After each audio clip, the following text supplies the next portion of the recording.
First game back, I guess, Wake Forest, you looked really gassed really quick. And then the other night, you looked pretty much normal. Has the recovery been that quick? Yeah, no, definitely. I mean, I didn't practice at all going to Wake Forest. That was kind of the first time I got on the floor was that game.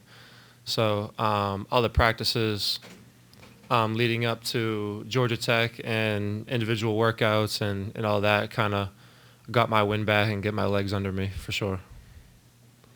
Matt, coming out of that COVID pause, how badly was the team impacted by just kind of losing their wind and trying to get back to where they were conditioning-wise? Yeah, I would definitely say it was tough because everyone was getting it at different times. It wasn't like we all got it the same day. Everyone tested positive. Like some of us were testing positive, and then a couple days later, some people were testing negative, and then a couple days they were positive, and it was just like all split up. So it's just kind of been sporadic and hard to get the whole team on the same page and a rhythm.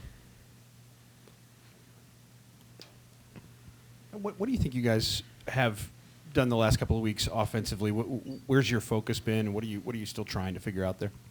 The focus has always been for the past couple of weeks, mainly to get the ball in the lane, and then specifically, I'd say the past week and a half, the coaches have really made an emphasis on us cutting without the ball, moving without the ball, getting in the lane.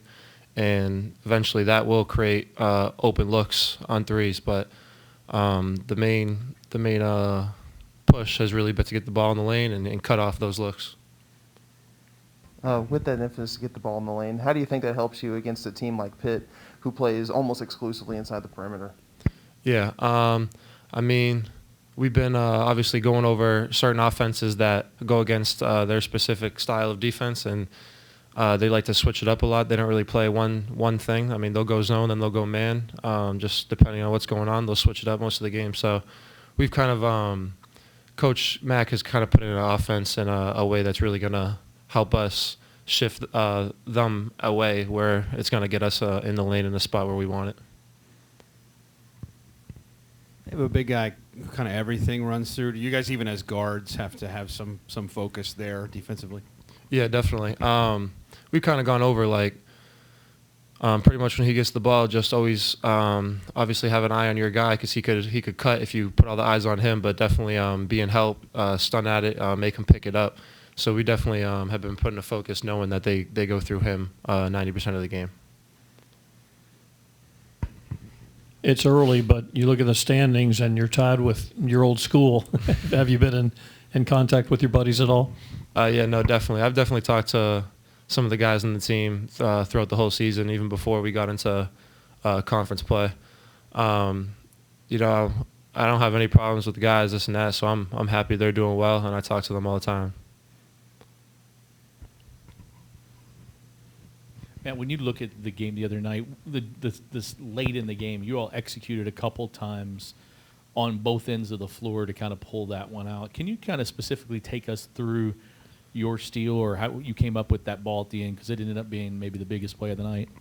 Yeah, no, I mean, we got back knowing, pretty much getting back on D, knowing that we can't let Usher or DeVoe beat us. I mean, that was kind of the emphasis of the whole game.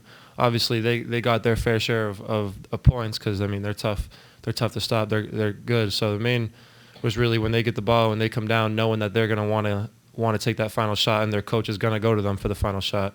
So when Usher drove, I mean, Malik collapsed on him. I forget who was guarding him at the time, but Malik collapsed on him. It was kind of a double team, and I had a guy in the corner who wasn't, I would say, one of their guys that they're going to go to. So I kind of just took the risk, dumped down on Malik's guy when he helped out, and he kind of just made that pass to him. It was kind of just an open steal. Matt, what do you think it is about Jared that makes him so difficult for opposing scorers to work against? Even if they are scoring, it seems like it makes it difficult for him. Yeah, no, definitely. I would say, I mean, Jared works extremely hard. He's been a defensive guy since way before here, before I've known him. So, I mean, I'd say the main thing is just that he's relentless. Like, he's full court, 94 feet, he's picking you up. And especially against bigger guards, even like last game, like DeVoe, Jared's so low to the ground. I mean, it makes dribbling around tough. Like, they got to constantly come up with a move, like have their back to him, this and that. And I think it kind of wears you down eventually. I mean, you could get a couple early points, and they're going to be tough buckets. And I think towards the end of the game, like he's just constantly wearing you down because he doesn't really run out of energy either.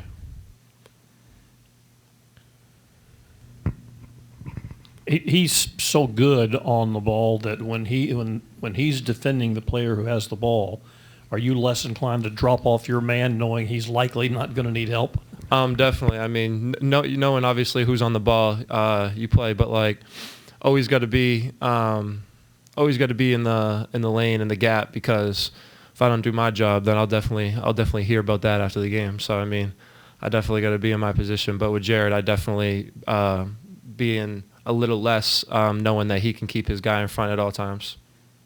You know, when you hit your first shot or one of your first shots as a shooter, it helps the rest of the night.